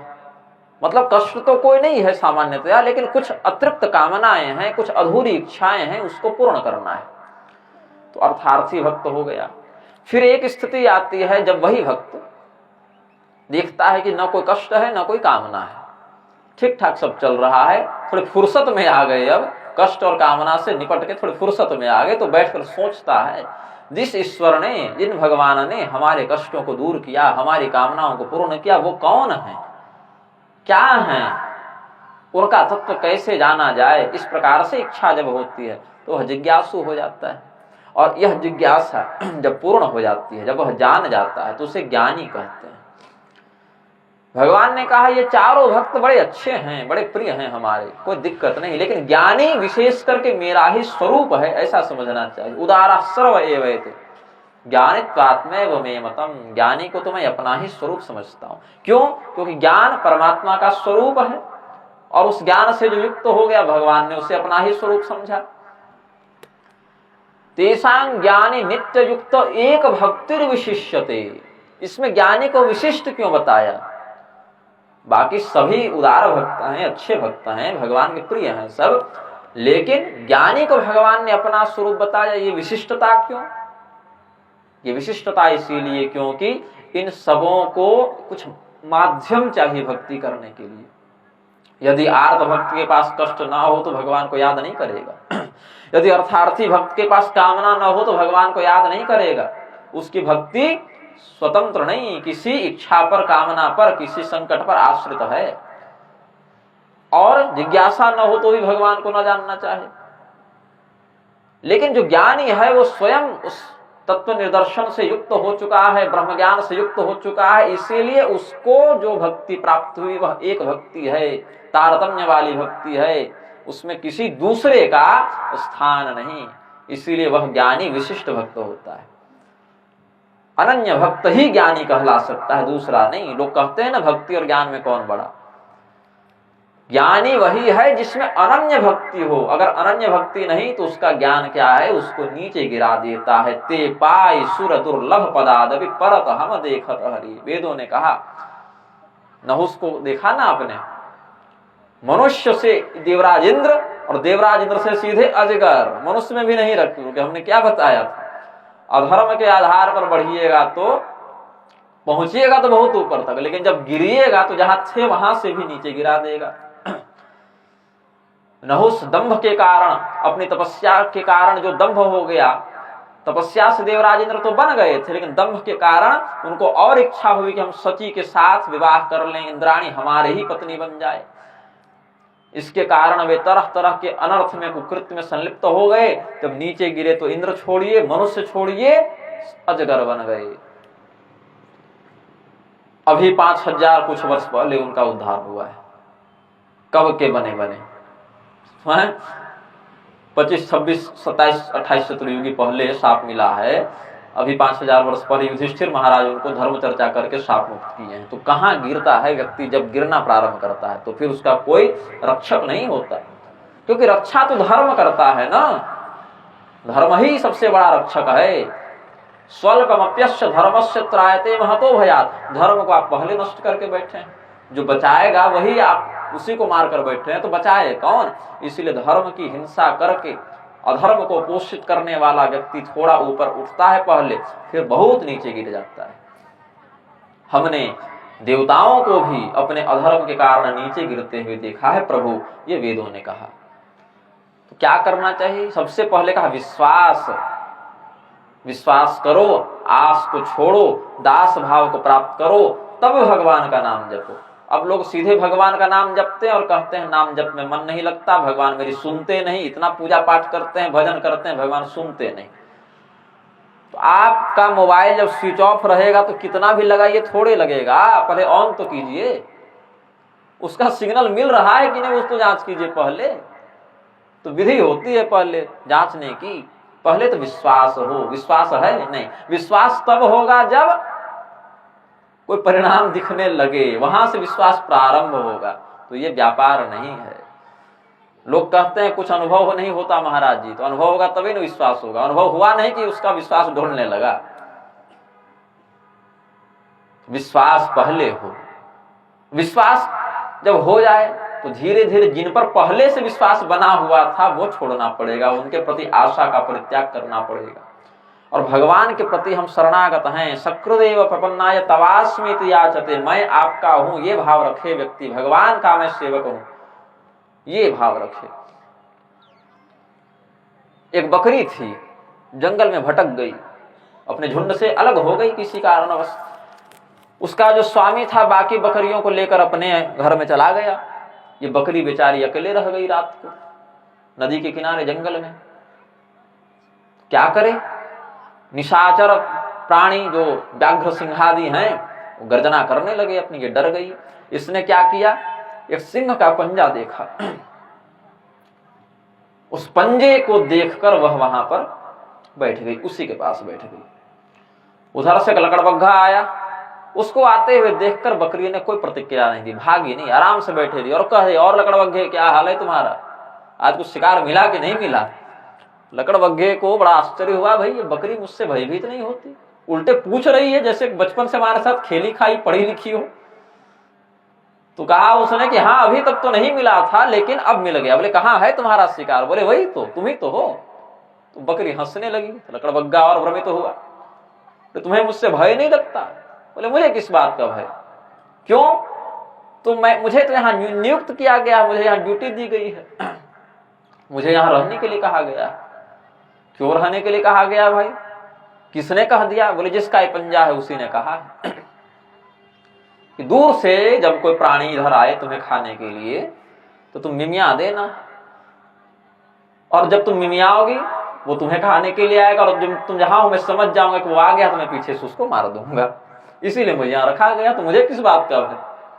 वो लकड़बग्घा धीरे धीरे जिस गिरफ्तार में आगे बढ़ रहा था वो पीछे हो गया। ऐसे ही करके उसके चरणों का आश्रय लेकर उसने रात्रि भर अपनी रक्षा की। तो आस जो छोड़कर भगवान का दास बन जाए, फिर मृत्यु भी सामने आए तो हंसकर कहता है कोई शिकार मिला कि नहीं मिला, और मृत्यु जब देखती है मृत्युंजय की शरण में है तो वह भी अपने कदम पीछे खींच लेती है। ये शरणागति हो, और तब भगवान का नाम जपती जपे, तब जपि नाम तब बिनु श्रम तरहि, फिर उसको भवसागर पार करने में कोई श्रम नहीं करना पड़ता, कोई कठिनाई उससे नहीं होती, सहजता से। मछली को जल में तैरने में क्या कठिनाई, उसी प्रकार से इसको भी भवसागर से पार जाने में कोई कठिनाई नहीं होती। ऐसे कृपालु श्री रामचंद्र जी को हम स्मरण करते हैं, ये भगवान वेद ने कहा। जे चरण शिव अज पूज्य रज शुभ परसि मुनि पत्नी तरी, जे चरण शिव अज पूज्य रज शुभ परसि मुनि पत्नी तरी, नख निर्गता मुनि वंदिता त्रैलोक पावन सुरसरी, नख निर्गता मुनि वंदिता त्रैलोक पावन सुरसरी, ध्वज कुलिस अंकुश कंज जुत बन फिरत कंटक किन लहे, ध्वज कुलिस अंकुश कंज जुत बन फिरत कंटक किन लहे, पद कंज द्वंद मुकुंद राम रमेश नित्य भजामहे, पद कंज द्वंद मुकुंद राम रमेश नित्य भजामहे, रमेश नित्य भजामहे। भगवान के वह चरण कमल जिनकी अर्चना भगवान शिव भी करते हैं, ब्रह्मदेव भी करते हैं, उन चरणों का स्पर्श पाकर अपने पति के शाप से जो जड़ हो गई थी, निष्क्रिय हो गई थी, प्रस्तरभूता हो गई थी, ऐसी अहल्या जी भी उद्धृत हो गई, तर गई। अहल्या जी को गौतम ने शाप दिया, गौतम ऋषि ने तो बड़ा विचार के शाप दिया, यद्यपि बाहर से देखने से उनका दोष नहीं लगता। इंद्र ने गौतम का स्वरूप बनाकर उनके पातिव्रत को भंग करने का प्रयास किया था, इसमें उनकी क्या गलती? उनके पति का चेहरा बनाकर कोई आ जाए तो ये ना, उनके पति का चेहरा बनाकर कोई आ जाए, इसमें उनकी क्या गलती? वो तो माया का प्रपंच था, उसमें तो केवल इंद्र को दंड मिलना था। बोले नहीं, इसमें है। अहल्या कोई सामान्य मानवी नहीं है, ब्रह्मदेव की पुत्री है, पहला।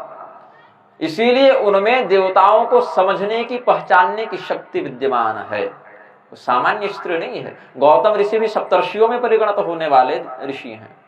जो स्वयं देवी है और एक देवता सप्तर्षि की पत्नी है, वो क्या देवता की माया को नहीं जानेगी?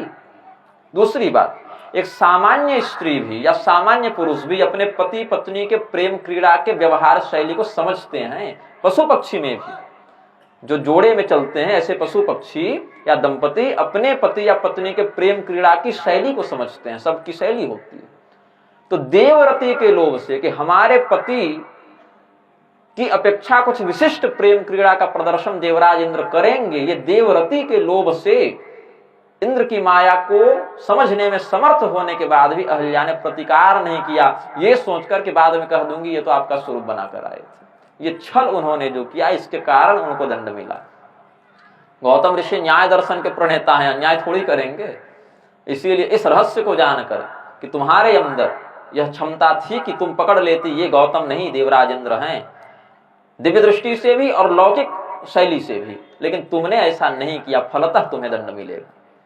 तो जिनके श्री चरणों का स्पर्श पाकर प्रस्तर भूता जड़ भूता भगवती अहल्या भी उद्धृत हो गई, जिनके चरणों के संसर्ग से ब्रह्मांड कटाह के बाहर का एकार्णव जल अंदर आकर गंगा के रूप से प्रचलित होकर आज भी इस संपूर्ण संसार को, लोकत्रयी को पवित्र कर रहा है।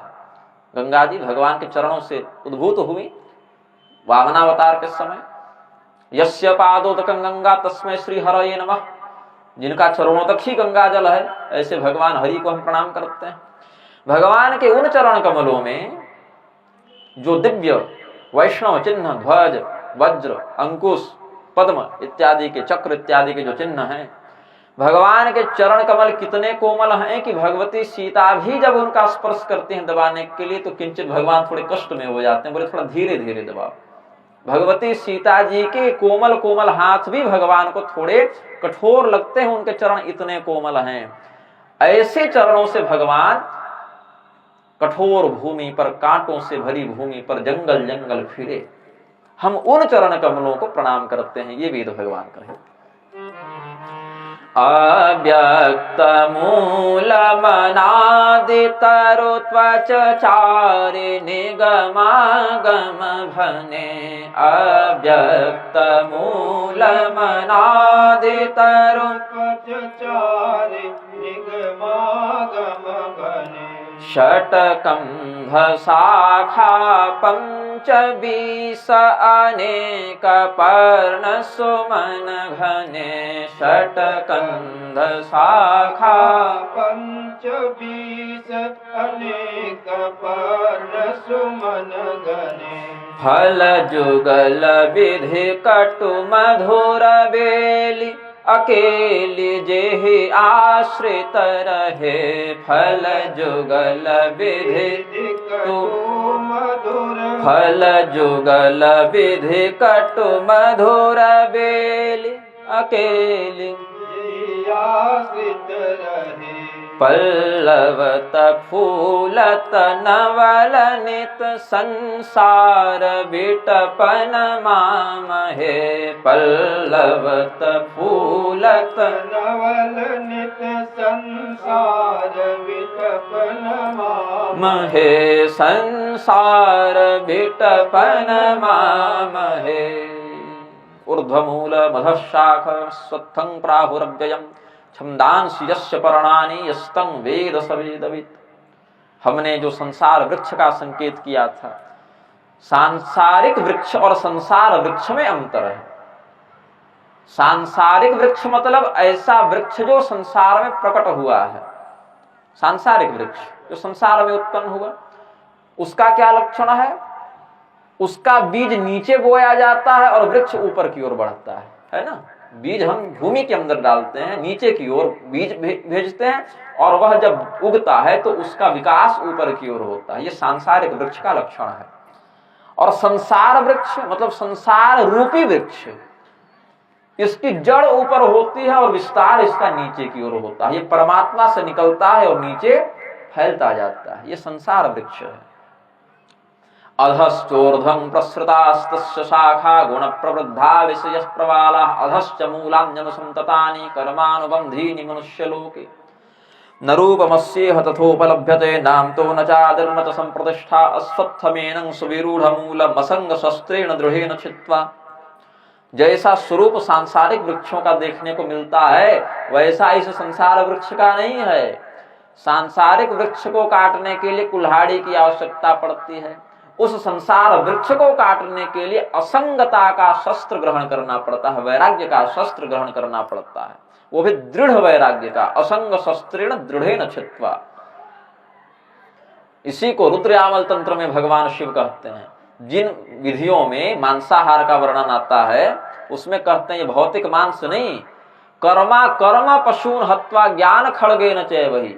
हमारा कर्म और अकर्म मतलब वेद सम्मत कर्तव्य और वेद में जिनको मना किया गया ऐसे कृत्य, ये दोनों पशु हैं और ज्ञान ही वह खड़ग है जिनसे इन पशुओं की बलि दी जाती है। ये शिव जी ने रहस्य रुद्रयामल तंत्र में बताया। कर्मा कर्म पशून हत्वा ज्ञान खड़गेन चैवहि द्वितीयं विन्दते येन इतरे मांस भक्षका। जिन तांत्रिक परंपराओं में मांस भक्षण के लिए कहा उसमें रहस्य क्या बताया, क्या उचित है क्या अनुचित है, यही तो कर्म में बांध रहा है।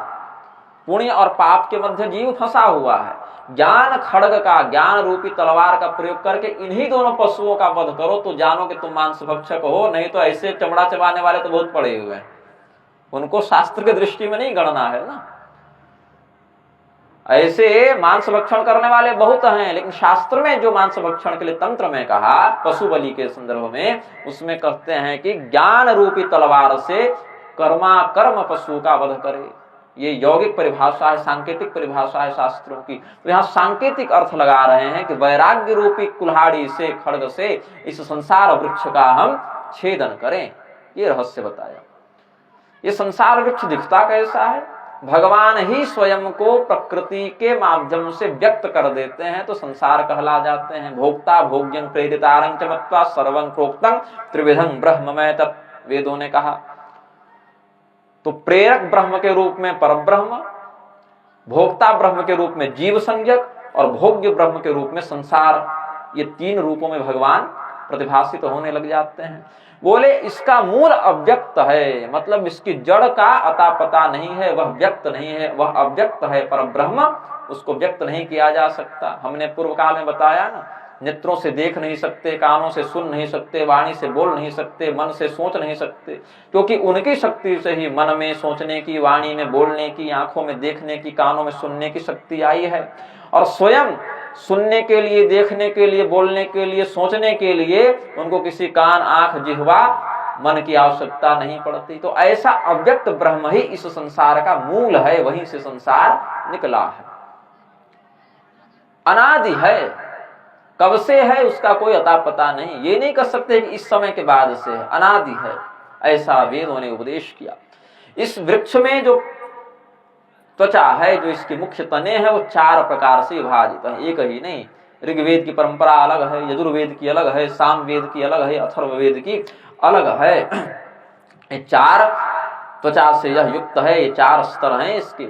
6 तने हैं, 6 वेदांग शास्त्र इसके तने हैं। शिक्षा, कल्प, व्याकरण, छंद, ज्योतिष और निरुक्त, ये इसके तने हैं। और इसमें 25 शाखाएं लगी हुई हैं। 25 शाखाओं का अर्थ है तत्व पंचविंशति। कैसे कैसे? 5 भूत, मतलब आकाश, वायु, अग्नि, जल और पृथ्वी, ये 5 महाभूत। इनकी 5 तन्मात्राएं, शब्द, स्पर्श, रूप, रस और गंध। हमारे शरीर की 10 ज्ञानेंद्रिय और कर्मेंद्रिय, ज्ञानेंद्रिय और कर्मेंद्रिय ये 10 हो गए, 5-5। और मन, बुद्धि, चित्त, अहंकार ये 4, तो 24 हो गए कुल। और उनका शासक जो चेतन है, आत्मा, ये 25। इसके अनेकानेक शाखाएं हैं, 25 शाखाएं हैं। और इसमें अनेकानेक कर्म से बांधने वाले, कर्म प्रतिपादक श्रुतियों के रूप में पत्ते हैं। वही पत्ते विकसित होते रहते हैं। कर्म करोगे फल भोगोगे, कर्म करोगे फल भोगोगे। और कर्म छूट गया, सूख गया सारा पत्ता, तो वृक्ष भी सूखने लग जाता है।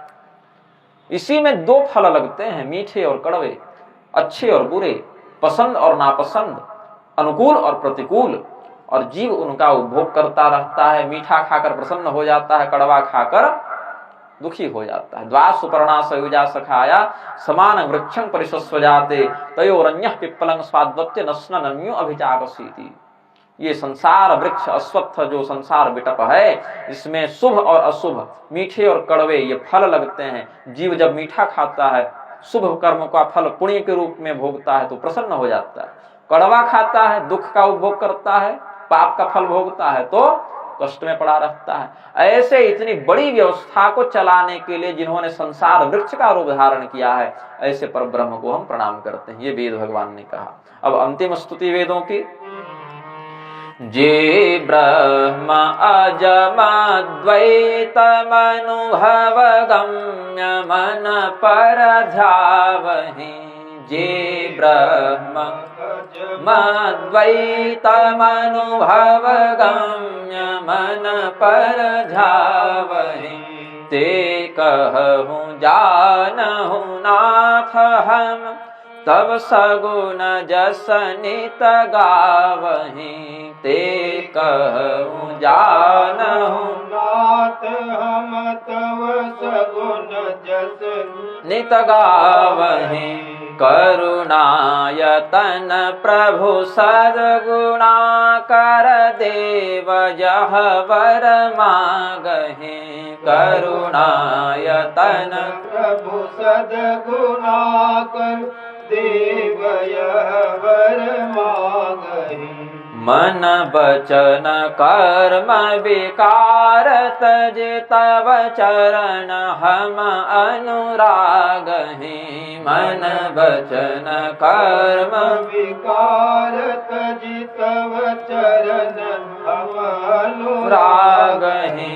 तव चरण हम अनुरागहि। वेद भगवान ने जो स्तुति की, उस स्तुति का फल वरदान यह भगवान के समक्ष निवेदित करते हैं। क्या उन्होंने कहा? प्रभु हम कर्म प्रबोधनी अर्थवादिनी श्रुतियां हैं। क्या करती हैं अर्थवादिनी श्रुतियां? कोई घर में छोटा बच्चा हो, उसको पढ़ने लिखने में मन न लगे, खेलने में बड़ा मन लगे, तो उसकी माता क्या करती है, पिता क्या करते हैं? देखो अगर तुम इतने पन्नों का होमवर्क बना लोगे तो आज तुम्हारे लिए मैगी बनाऊंगी। अब वही मैगी वाला बोलना पड़ रहा है बिटकुली के बाद से। पहले तुम्हें कहता था खीर बनाऊंगी, हलवा बनाऊंगी। अब आजकल के बच्चे खीर हलवा खाते नहीं, तो मैं कहता हूँ मैगी चाउमीन यही खा रहे हैं आज के बच्चे। तो जितना उलझा मैगी और चाउमीन है, उससे कहीं उलझा इनका दिमाग हो जाता है। तो ये उलझन पूरे संसार में व्याप्त हो गए।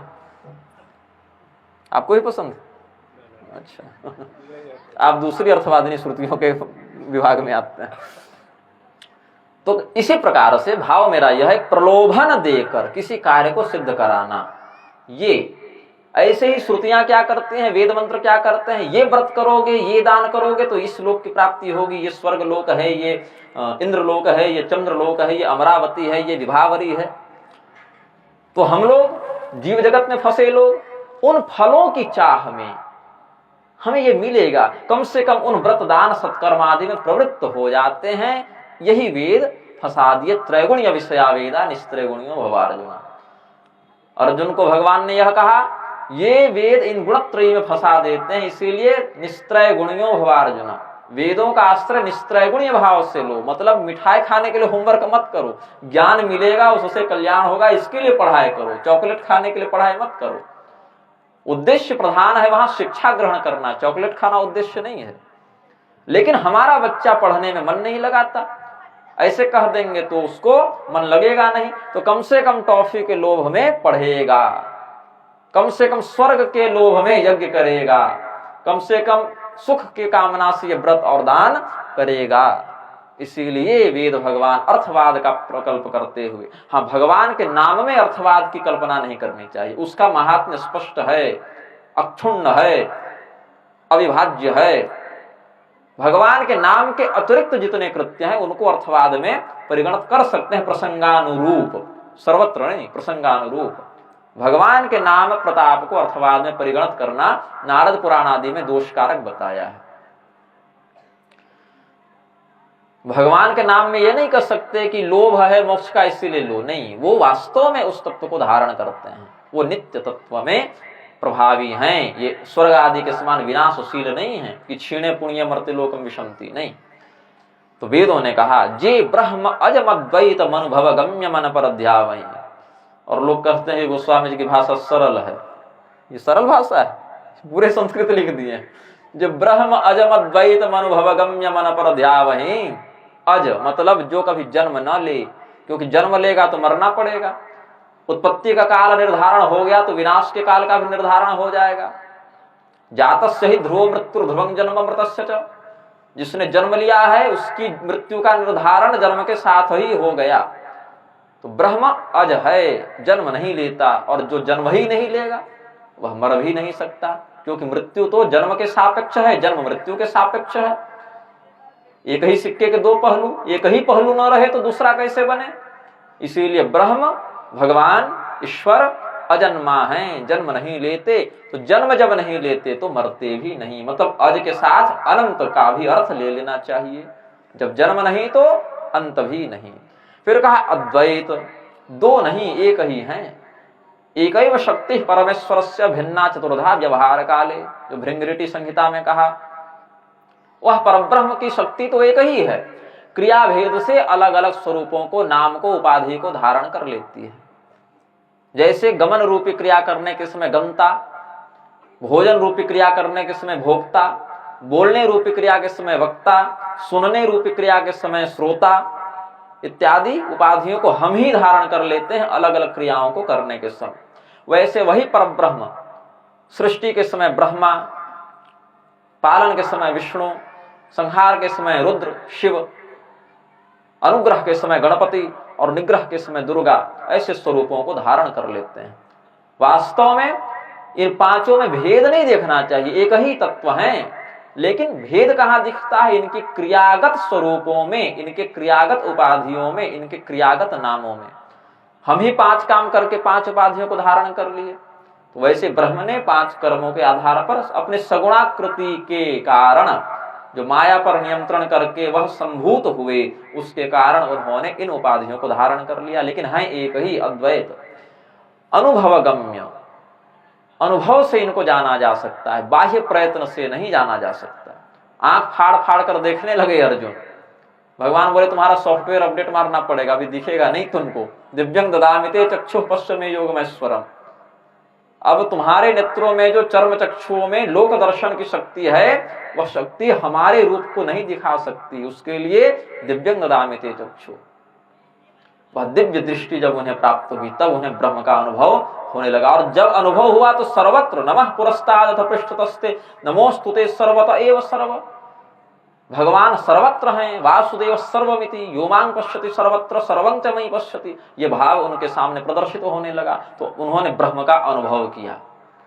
इन नेत्रों से केवल अगर देखते अर्जुन तो सामने दिखता ना, दिव्य दृष्टि केवल इन नेत्रों में नहीं, वह तो प्रज्ञा में, चेतना में स्थापित कर दी भगवान ने। कोई चमड़े की आंख में नहीं डाल दिए दिव्य दृष्टि की तुम हमको देखो, केवल सामने दिखता। अनंत का बोध कैसे होगा? जब प्रज्ञा में, वह स्थिति में दिव्य दृष्टि स्थापित कर दी जाएगी, तब उनको आगे पीछे ऊपर नीचे अपने अंदर बाहर सर्वत्र उस परमात्मा का बोध होने लगा। तो अनुभव गम्य मन पर ध्यावहीं, वेदों ने कहा ऐसे अजन्मा अद्वैत अनुभव गम्य, ये सब बड़े कठिन शब्द है महाराज। आपको ही बड़ा कठिन लग रहा होगा, लगता है 10वां सत्र में सब ज्ञान डाल के ही जाएंगे, सुबह छोड़ेंगे कुछ नहीं। तो आपको सुनने में कठिन लग रहा है, समझने में कठिन लग रहा है, इसीलिए आपके ऊपर कृपा करते हुए वेदों ने यह वरदान मांग लिया, ते कहूं जानहु नाथ तब हम सगुन जस नित गावहीं, कि जो विद्वान गण, जो आचार्य गण इतना प्रवचन देते रहते हैं, प्रभु जो समझ में कुछ आता नहीं जनता को, तो कल्याण कैसे होगा? तो कहा प्रभु आपका जो सगुण रूप है, श्री रामचंद्र जी का रूप है, हम तो इसी का यश गान करते, यशोगान करते रहे, इसका हम गुणगान करते रहे, हमारा उसी में सब काम सिद्ध हो जाएगा। इतना अजन्मा है, संसार वृक्ष है, अद्वैत है, अनुभव गम्य है, निर्विकार है, अचिंत्य है, ये सब समझ में नहीं आती बात। हम इतना समझते हैं आप हमारे भगवान हैं, आप ऐसे दिखते हैं, आपका यह नाम है और आपके नाम का गुणगान करना है, इतना ही समझ में आता है। ये वेदों ने वरदान मांगा कि इतना कुछ गूढ़ तत्व जिनकी समझ में न आता हो प्रभु, वह भी आपके सगुणाकृति के प्रति निष्ठा रखते हुए आप अत्यंत करुणा से युक्त हैं, मानो संपूर्ण करुणा का वास आप में ही हो, संपूर्ण गुणों का वास आप में ही हो, करुणा यतन प्रभु सद्गुणा कर। हम यह वरदान मांगते हैं कि हमारे मन से जितने कृत्य हो, वचन से जितने कृत्य हो, हमारे शरीर से जितने कृत्य हो, उनमें सांसारिक विकार का स्थान न हो। जितनी मात्रा में विकार और आसक्ति संसार के प्रति भरी हुई है वो सब दूर हो जाए। और देखिए होता है ना कंप्यूटर में फैक्ट्री सेटिंग, रिस्टोर मार देते हैं तो कंपनी जो बना के भेजी है वैसा ही सब कुछ उसमें हो जाता है, बाहर से हमने जो छेड़छाड़ की वो सब मिट जाता है। तो जीव पहले तो वैसे ही कर्म प्रारब्ध से रहित था, विकार से रहित था। तो जिस स्थिति में माया वर्ण के कारण जीव को यह भ्रम हो गया कि हम ब्रह्म से भिन्न हैं, वह कर्म में सकाम बुद्धि से प्रवृत्त हो गया और उसके शुभ और अशुभ फल को भोगने लग गया। वो सब नहीं, जो विकार है हमारे मन में, कर्म में, वचन में, वह नष्ट हो जाए, तब चरण हम अनुराग ही, आपके चरणों में हमारा अनुराग बने, यह भगवान वेदों ने भी मांगा। इसी बात की मंगल कामना हम अपने और आप सबों के लिए करते हैं। प्रेम से बोलिए आनंद कंद भगवान की। थोड़ा भगवान नाम संकीर्तन करें। श्री राम जय जय राम, श्री राम जय राम, श्री राम जय राम, श्री राम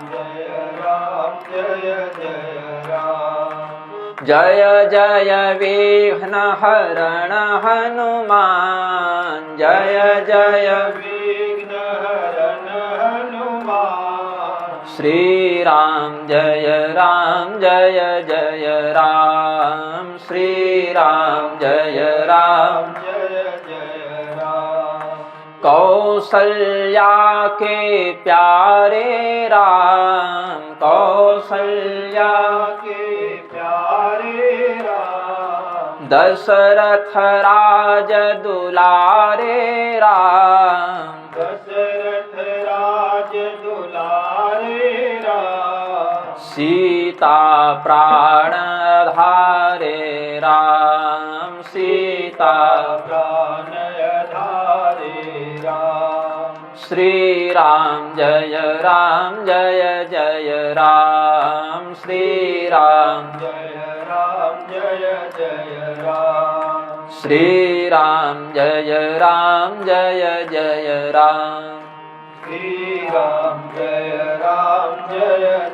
प्रेम से बोले आनंद कंद भगवान की।